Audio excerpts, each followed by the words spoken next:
Creation Grounds, what's up? Welcome to another episode of the Creation Grounds. On this episode, we have a very exciting guest. Her name is Aamira Martinez. She hails from Miami.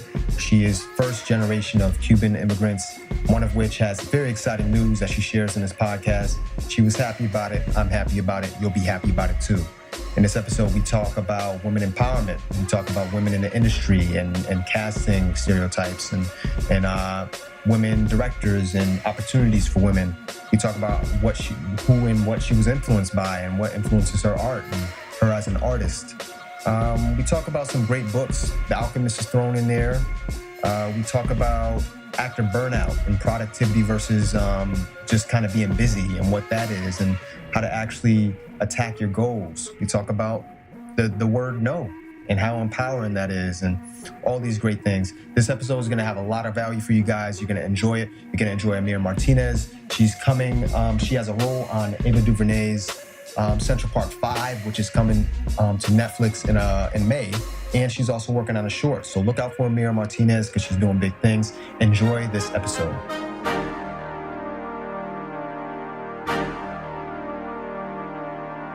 I have Aamira Martinez. Did I say it right? Yeah, you did. Aamira, great, perfect. So I just want to kind of dive right in and ask you, who's had the most influence in your life and why? You know, it's funny. My parents have had the most influence in my life. They are immigrants.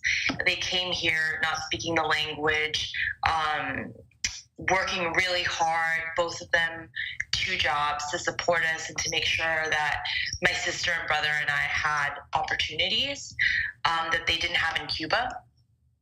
So I definitely feel like I get my work ethic from them, especially when it comes to any kind of obstacles that may come up in the career or any kind of frustrations. When you grow up in an environment where you're working class, you really get creative at being resourceful and figuring out how to overcome these obstacles. They don't really defeat you, you know? And I got that from them. Like, I really attribute all of that from them. And creatively, I feel that some of my earliest influences were Christina Ricci. Okay, wow. Yep. Yeah. I think she's such an interesting actress. I really do. Especially as a young child, kind of moving into adult territory, I feel like she just took on so many interesting roles. I'm a big fan of indie film, and yeah, she really had a huge impact on me. Also Denzel Washington. Love him. That's one of my tops too. Love him. Honestly, like, we grew up watching all of his movies, and he is just so,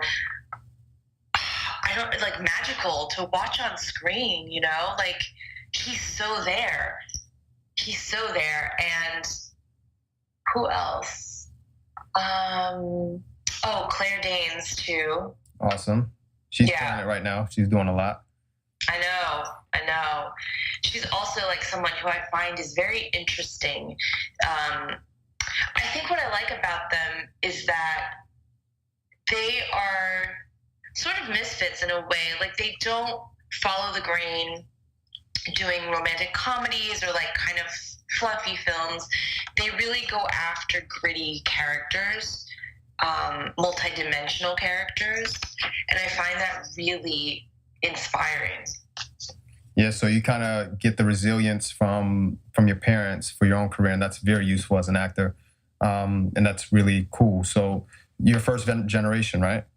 Yeah, first generation American. How did you get interested in the arts? I know Cuba has like a vibrant like art scene. It's very the music is great, very artistic over there. How did you get interested in the arts?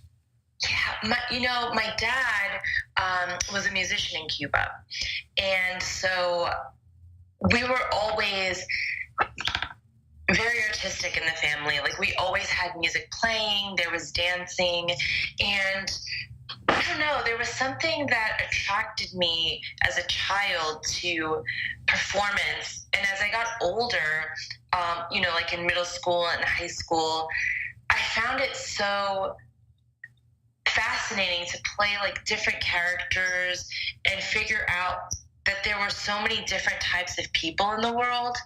And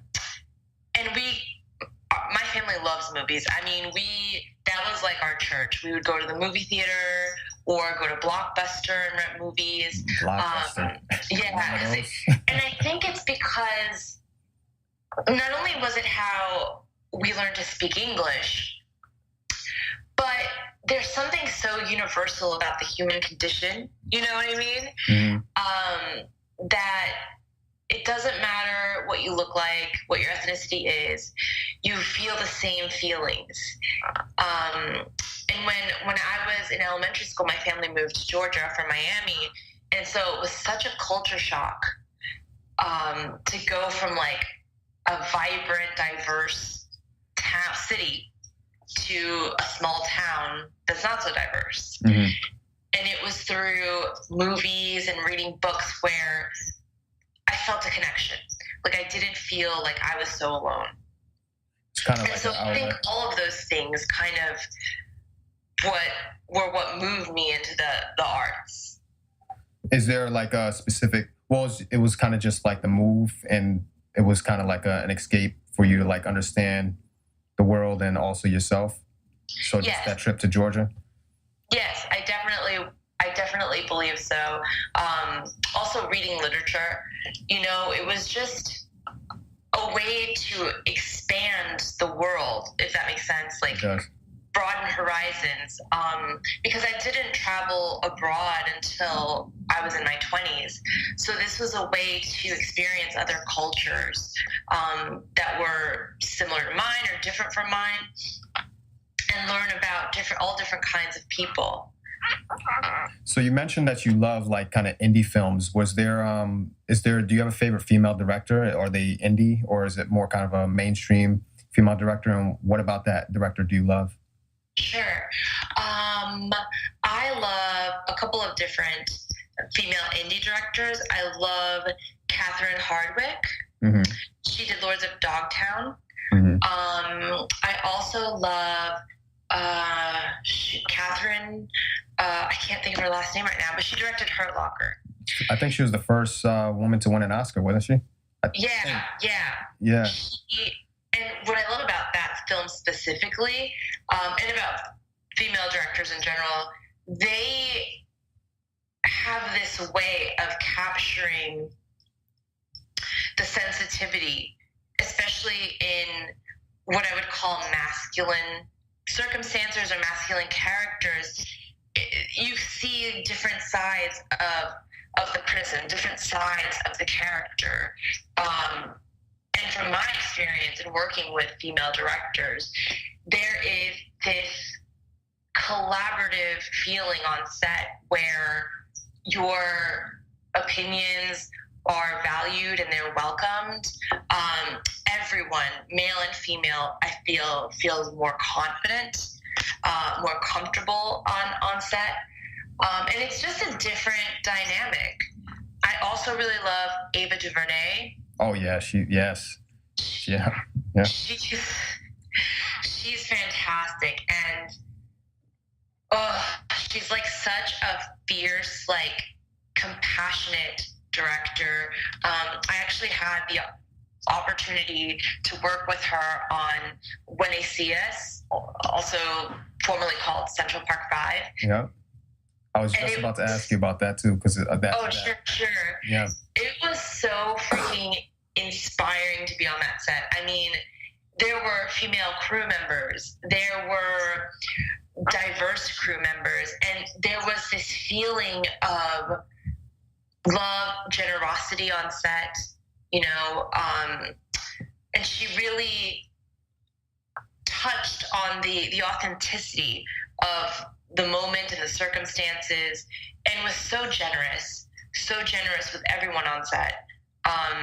It was a wonderful experience, and I think she is going to the top. Like, I really do. I think we're going to see exciting things from her. She just inked a deal at Warner Brothers, I think, like a multi-year deal. She's going to be directing a lot at Warner Brothers, I think. Which is cool. Can you tell us a little bit about your character or anything like that? Or is it Sure. I play Dasha Blanco's sister, and John Leguizamo's sister-in-law. And basically, his son comes back after serving a prison sentence for a crime that he didn't commit. And so this was the first opportunity I had to actually play a character that wasn't kind and empathetic. She's more hard and sees things in one way and doesn't accept him being there in her sister's home. And so what was fun about the scene is that she really wanted the chaos that comes from that when you're a family and there are differences and you disagree, and it's not this pretty kind of choreographed thing. It's messy. So it was so much fun to play. And they were so wonderful. Like, I learned so many things from them. They were generous with talking about the business and, encouraging to just keep going. So it was a great experience. I think our listeners would love to hear, and I want to hear, like, does Ava have a specific way of working? Does she leave freedom up to the actors, or is she more hands-on? What's her method of directing? Sure. So she is very open to letting you, for the first take, show your homework and show what your idea is. And then she will take that and kind of build upon it. And then also try a different perspective. Like, okay, we have that one. Let's try it this way. Let's see what happens when we just tweak it this way, And she was so open to improvisation, and just kind of, especially for that scene, because it is such a messy scene, that she was really like, go for it. Just go ahead, get in his face, like, do whatever you need to do. And so that was really freeing as an actor, because you're just like, oh, this is going to be so much fun. That's cool. It sounds like a great time. Was there an empowering role that you played that you really kind of reflect on, or was that the one, or in your past, what's the most empowering role that you played? Sure. The most empowering role that I played was actually something I co-produced with a classmate of mine. It was the role in Be a Good Little Widow. Mm-hmm. And the reason I found it to be empowering was because up to that point, I always played very put together characters. They're, usually the working class girl who put herself through college and is doing the right thing. And in that role, I got to play someone who's not put together. She doesn't have her life figured out. And there was something freeing about that and empowering in that I created that. Even though, it'd already been done. This was a revival. We staged it. We co-produced it. We, rehearsed it and did it in a way that it was professional. And also, there was something about letting go of control with that type of character that I personally found free. Mm-hmm. In that she gets really ugly on stage emotionally. You know what I mean? You see the parts of humanity that aren't so great to look at, and you wouldn't expect that necessarily when you go to the theater to see, like, something that's a comedy. It's kind of like there are comedic moments. And it was the first time that I played a character that was always on stage. And that was both terrifying and a good opportunity for growth as an artist. What school was this at? You have, where'd you go to school? I went to school at the William Esper Studio. I did their 2-year conservatory program. Awesome. And so we produced this after we graduated, like a couple years after, and ran it at the Wild Project downtown. Awesome. Yeah. That's a cool space. Yeah, it's really cool, yeah. So there's a project that I caught wind of that you're in. Tell me about how you joined the casting call, the project, and what that experience was like. Oh, yes. So actually, one of the women that co-created it was a classmate of mine at Esper, and she'd reached out to see if it would be something I'd be interested in, and I was immediately on board because as a female actor, we deal with so much more objectification, I would say. And I do know that men deal with it too, but I think it's more heightened for us. And there have been times where, especially when I was first starting out and doing student films to kind of get that experience of being on set, you'd go in for parts and they would expect nudity, or it would be, the female would be objectified. And you read these casting descriptions that have no depth to them, no complexity. It's just about looks. You're either the pretty girl or the sexy librarian, whatever that is, or the curvy, funny girl who's not really pretty but is funny. And you don't see that with male character breakdowns, And so this was just a good way to put it out there that we're so much more than that. We're so complex, and there needs to be a change, in the industry as to how women are viewed, the types of parts we can play. And it was so cool to see the response that it got, Like, I had friends in Georgia that are like, oh, we saw this thing online. Like, that's so cool. And I think it got a real conversation started. It was featured on BuzzFeed, right? Or Yeah. That's cool. What are three books that you've gifted the most in the past year, would you say? Well, the 3 books, I haven't gifted them, but I've recommended them, are The Alchemist. Awesome. Love that book. Oh my God, I love that book. And I still reread it so often. It's like tattered now. And I feel like every time I read it, I get different gems from it. Mm-hmm. And then another book that I've recommended is this short film book. It's literally called Writing Short Films. And I forget the author now. But it's so helpful because the format for short films is so different from feature films. You have like such a limited window to tell the story. And what I loved about it is that she gives you examples of short film scripts of how they grab your attention quickly. They still have a full arc. It's still a full story with full characters. And there's a lot of great gems in there and helpful tips for that. And I found it useful for writing my own short films. Because that's another thing, we really need to create our own content, especially now with the easiness that we have to do that and the platforms we have to like put it out there. And then the third book I recommend is, I love this author so much, Haruki Murakami. Oh, wow. Yeah. Oh my God, 1Q84. I haven't read that one. Like, you haven't read it? I mean, it's a beast because it's 4 books in one. But it is so beautiful. I read it every year, like once a year. And it's this magical love story with impossible odds. And the female protagonist in it is so badass. She's like this really cool assassin who's like specialized in it, but she only does it to people who hurt women. She only kills people who hurt women. And she meets this man when they were children, and throughout these alternate universes, they find each other again. So that book I really recommend, but it's not for the faint-hearted. It's a beast of a book. Okay.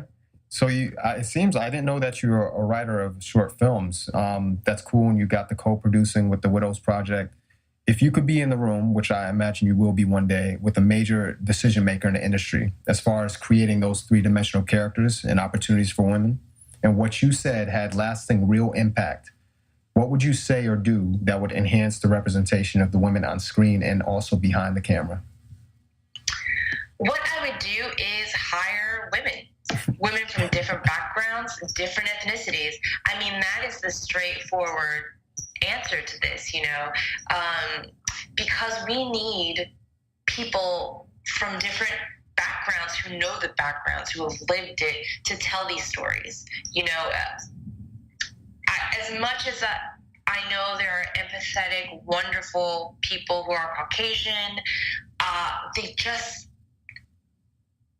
there's still a bit of a barrier there, because if they haven't experienced it,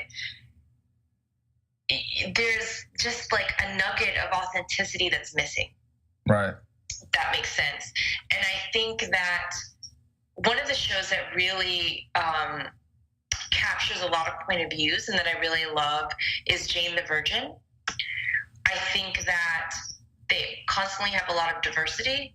They tackle a lot of really topical news items, you know what I mean? Like, they handle immigration, they handle what it means to be in a same-sex relationship, or what it means to be fluid, and they really represent Latino families in an authentic way. I mean, when I watch it, I'm like, oh yeah, that's my mom. That's, that's how I grew up. That's totally just nostalgic for me, Yeah. But yeah, that's what we need. We need more diverse voices. We need more women in the room. And that's what I would fight for. For sure. So you're a writer. Have you written, or do you have a character, a three-dimensional woman character that would set the precedent for future women roles, that would kind of be the foundation of that character to be based on? And what? Sure. Well, I have written. I just wrote a 4-page short that I'm planning to shoot in the summer. And so I'm currently working on the SAG paperwork for all that. And a three-dimensional character, a show that I'm a huge fan of is Orphan Black. And for those of you who aren't familiar with the show, it's about a woman who finds out she has clones, and each clone has their own individual personality. And while I think that's wonderful that this actress gets to play all these different characters, what I would love to see is just having one woman with all those characteristics and that complexity. I think we're getting there. I do think that, but I don't think it's accessible to all level of actors right now. I think for the top celebrity A-listers, they have that, not only the connections, the money to produce their own work, to get the rights of novels. So they have that ability. But for people who are more working class actors, you're still navigating the stereotypes. You know what I mean? Right. Yeah. So that's what I would love to see, more of those complex characters in the more supporting roles. Because that's life, we're all complex. We all have different things. And I understand that sometimes you have to serve the story, but it can be done in a way that still honors that individual in an authentic way. For sure. So we're 4 months into the year. What would you say is the happiest moment that's happened for you this year in 2019?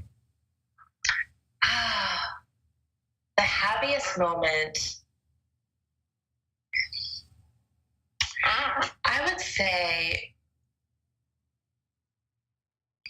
that's a really good question.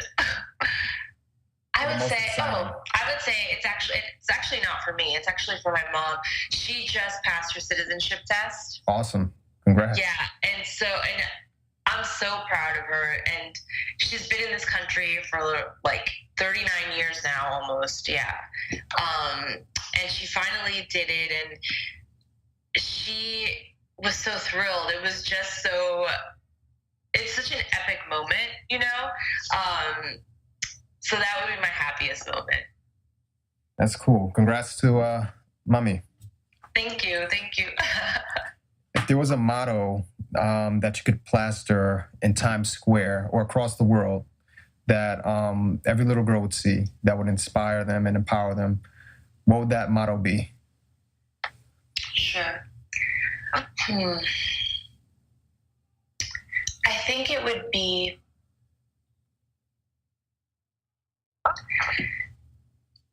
yourself. Don't succumb to anyone else's standards. Find your own way. That's what I would like to instill. I'm an 80s baby, and I was born in the 90s, and I found that oftentimes when you are your authentic self and you know what you want and you're direct, from the female perspective, it's never seen as assertive and like a leader. It's seen as bossy or difficult. And I think that I let that get in my way as I was growing up and trying to be an artist, to sort of not placate people, but, be agreeable, be a team player. And what I would like to instill into young girls is fuck that. Can we curse on this? Yeah, absolutely. Speak your mind. Speak what's on your heart. Fuck that. Be yourself. Do what you want. Go after what you want. You can do that in a kind way. You don't have to be a jerk. You can be assertive and be kind to people and be compassionate towards people. But ultimately, you have to serve yourself, and you can be a little selfish. That's real.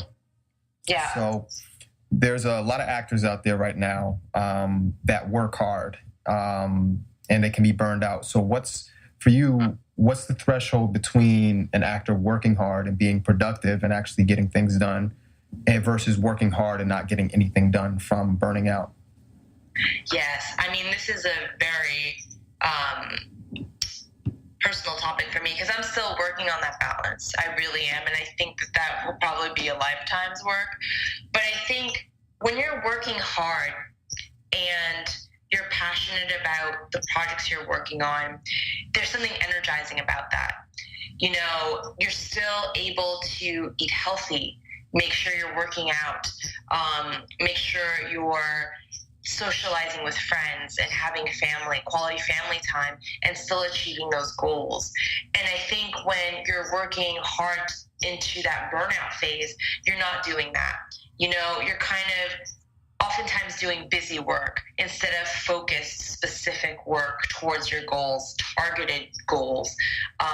You're just doing all different things, throwing spaghetti at the wall. And the lack of focus, I think, is wasted energy, because you've got a lot of things going on. You're juggling a lot of balls.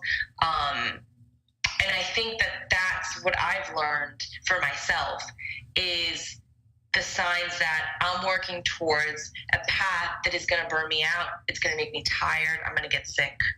And I think it's important for actors to find out how that is for them, what that looks like, and what they need to do that would feed them,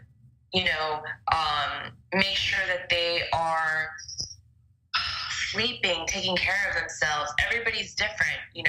For me, what I like to do is work out, go on walks, try to travel when I can, especially somewhere that I've never been. I don't speak the language. Try to learn a new skill. Like right now, I'm trying to learn how to play the guitar. Anything. Spend time with friends, even friends that aren't in the acting business, because I think that helps ground you and give you balance, and see that it's not all about the business. There's other things out there in the world.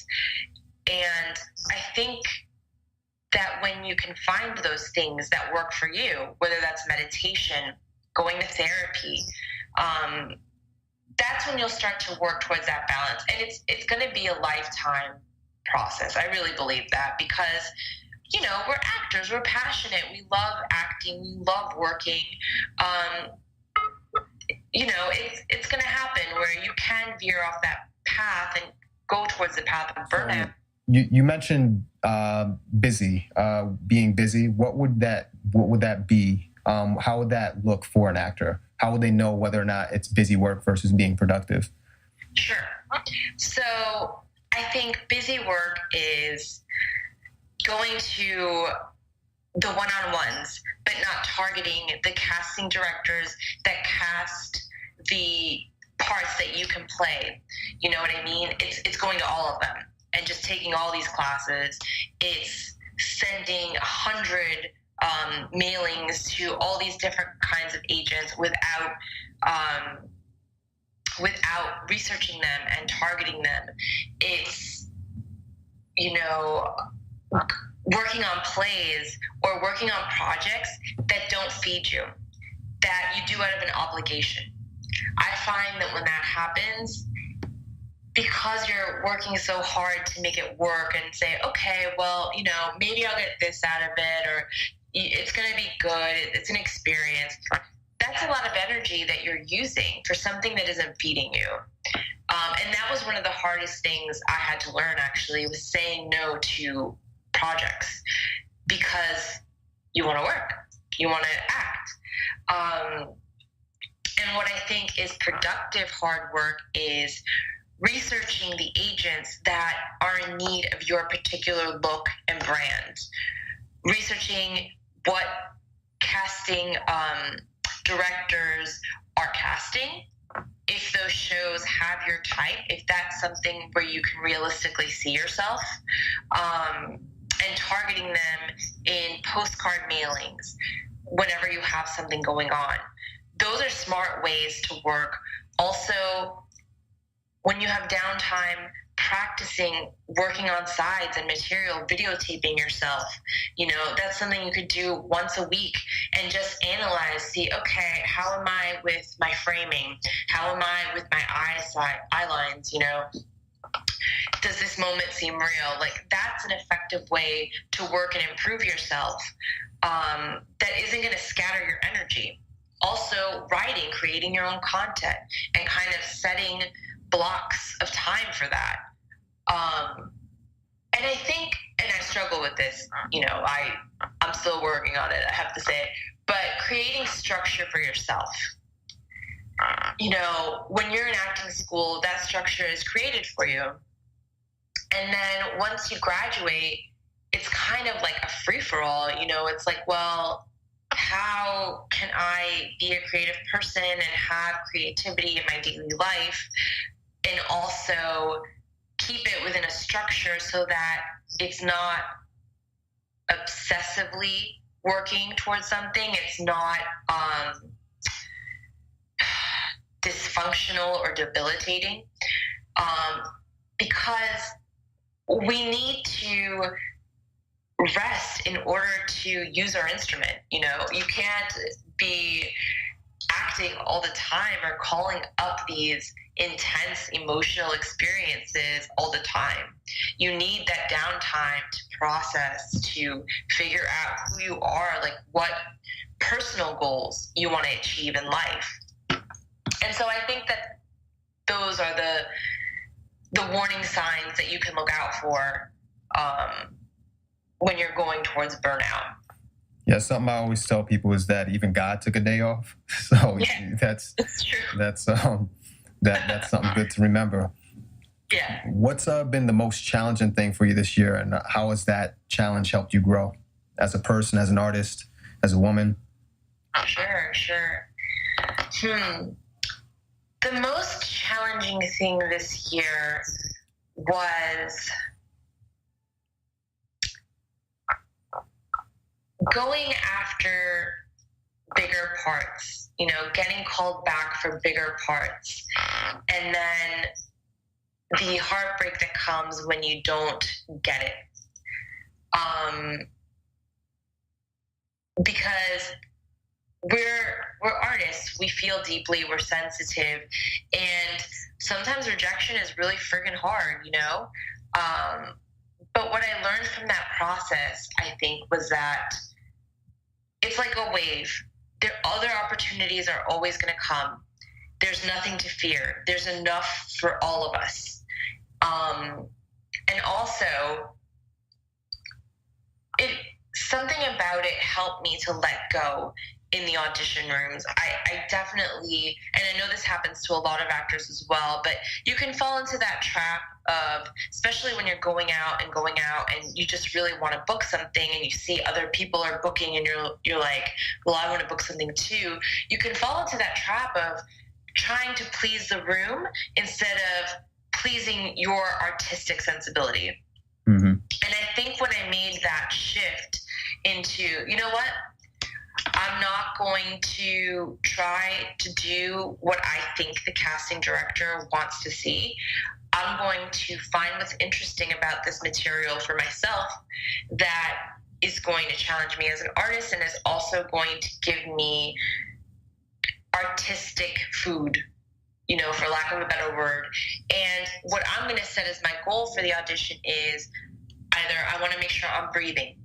I just want to make sure that in that audition room I'm breathing, or I want to make sure I'm taking up space, you know, or that I'm listening and responding. I think those are great goals that we can all set for ourselves in auditions that aren't based on a result that is dependent upon somebody else, you know. And when I made that shift, that's when I started noticing changes. And it was easier to let go of auditions too. You know, once you do it, that's it. And you go on with your daily life. And it's not this kind of weight of, oh, did I get the part? You know, like checking your emails and like asking your agent or manager, oh, have you heard from them? You know, it was very freeing. And so I think that was the biggest growth that I had. And also, it can happen with, or you can apply it to daily life as well, of like letting go of things that just don't matter, you know?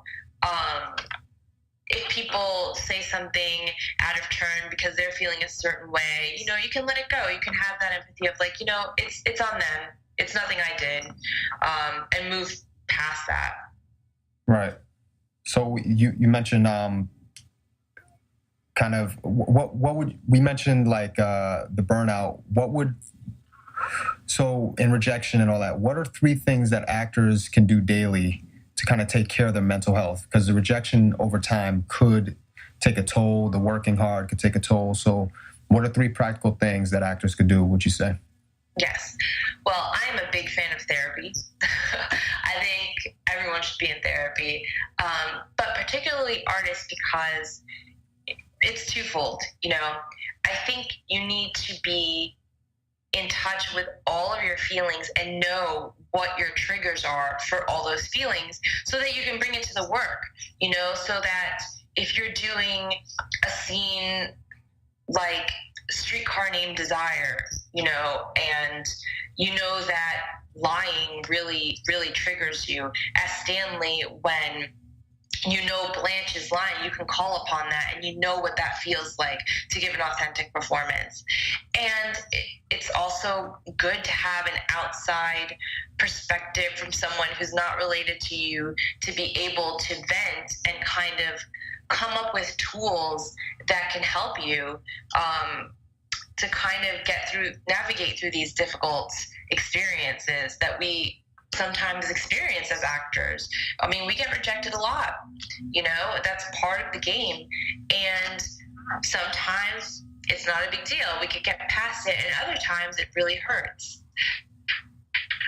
So I think that's one great way of asking yourself. I think meditation, journaling is another great way to take care of yourself. It really helps to ground you, to center you. And with journaling, it's just a great way to get all that negative self-talk and like all that word diarrhea out of your body and out of your mind and just put somewhere. It's a great release for that.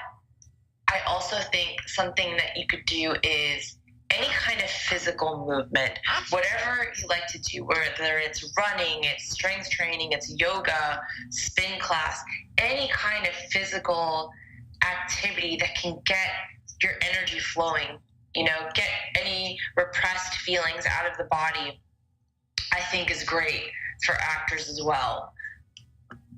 And eating healthy and drinking a lot of water.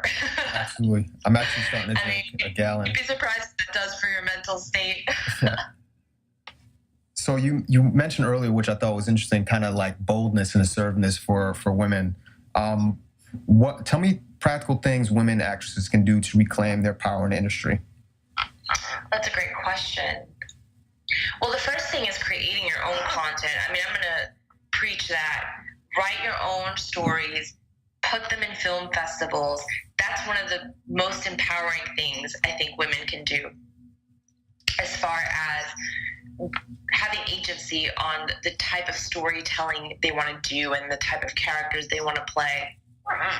I also think it's standing up for yourself, whether that's on set or in a rehearsal, when something doesn't feel right.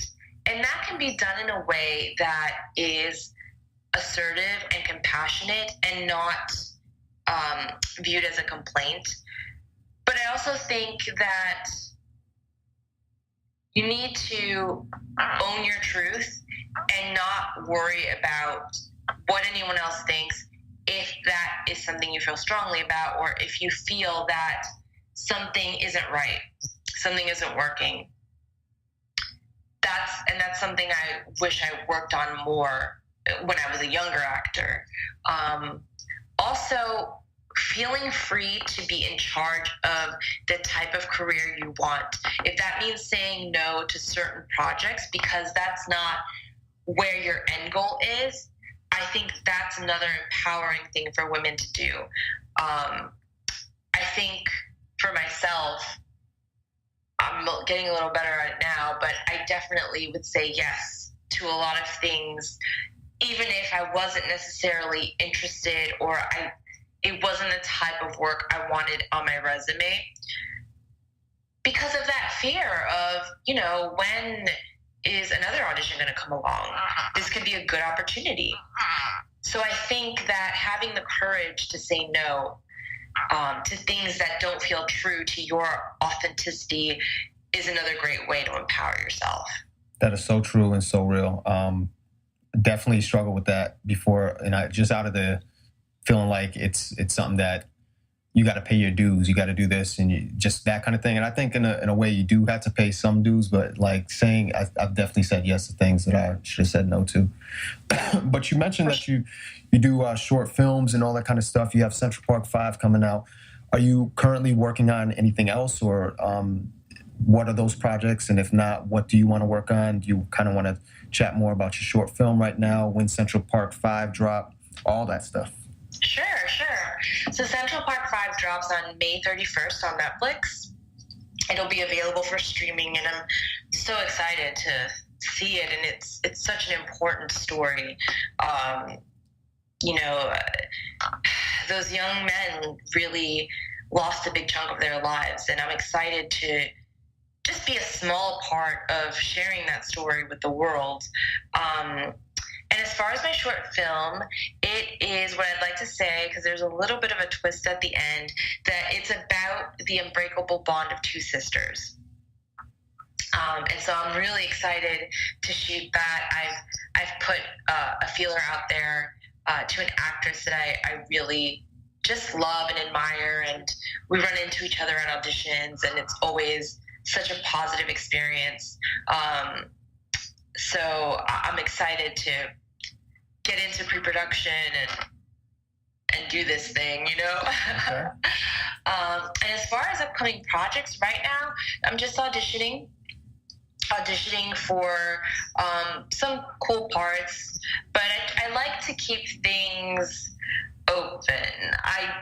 Before I used to get into the trap of, I want this kind of part and this kind of film or this, and now, as long as the story is something that I really resonate with and I find meaning in it, I want to be open to any possibility. What else? What was the other part of your question? Yeah, and if you want to work on something, what would that be? I think if you want to work on a particular project or with a director, that'd be great to know too. But yeah. You kind of said you want to be open. Yeah. I think ultimately my dream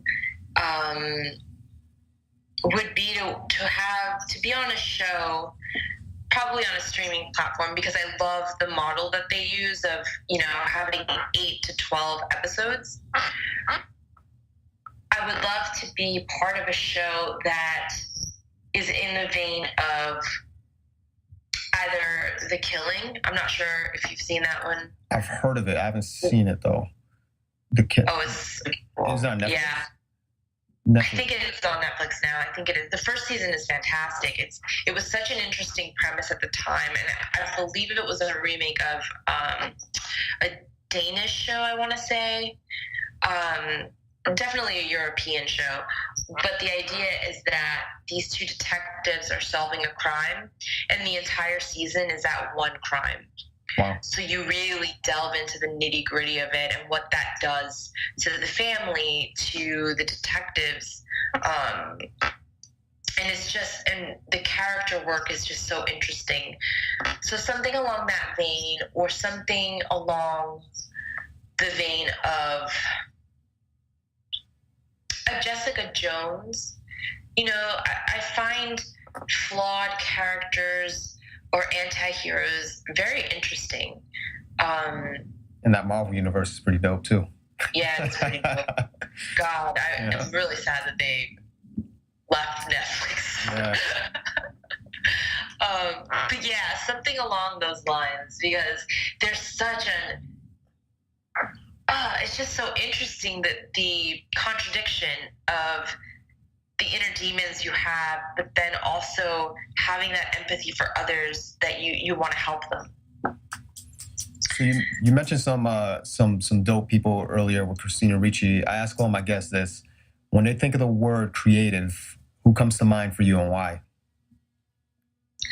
Ooh. Actually, the first person I thought of was Cate Blanchett. Okay, cool. Yeah, the way she transforms herself, her freaking accent work, she is amazing. Like, honestly, I think that she has such depth as an artist, and I love that she continually tries to challenge herself. She goes back to her home city and does theater work there. I love that. I love actors who are constantly searching, because I think that lends itself to creativity. Who else? Helena Bonham Carter. Oh yeah. Yeah. I just saw Ocean's 8 the other day with my Yeah, isn't she fantastic in it? Yeah, she did a good job. Yeah, she for me, I don't know why, but she really kind of stood out among all of them, because she was it was just such an interesting character choice. And she always plays these kind of grounded misfits, I would say, mm-hmm. where it's not an exaggeration, it's not a caricature, it's grounded in a reality, but it's so unique and refreshing in a different perspective than you normally see. And Sam Rockwell, I think, is also really creative. Definitely want to see that movie with Taraji. He's coming out with that movie with Taraji. It's coming out pretty soon. I forget the name of it. I'm excited to see that. I love Taraji too. Yeah. I love that woman, the movie Hidden Figures. Yeah. I feel like it didn't get the full credit it deserved, because that was an excellent film. Where can people connect with you? I know you're on Instagram. You have Twitter, the whole thing, Facebook. Yeah, Twitter, Instagram, Facebook, Aamira Martinez. Pretty straightforward. They can connect with me there. I also have a website, aamiramartinez.com, that people can email me at as well. Okay. It's been a pleasure. Any like advice, any final words for this episode? Anything you want to say? It's been a pleasure. Oh, it's been such a pleasure. Thank you so much for having me on. What I would like to finish with, and it's something I touched on before, is don't look for any outside validation. Validate yourself. find what it is in every audition that you artistically want to get out of it. Don't worry about what the casting directors want. Don't worry about, the result of booking the job. If you are authentic to yourself and you're authentic to the material and the character, they'll call you back. They're going to remember you, and you never know what is going to lead from that. So just be true to yourself, like Shakespeare said. To thine own self, be true. Dope. Yep. Aamira Martinez, it's been a pleasure. And I look forward to working with you sometime in the future. Yeah, for sure, Aaron.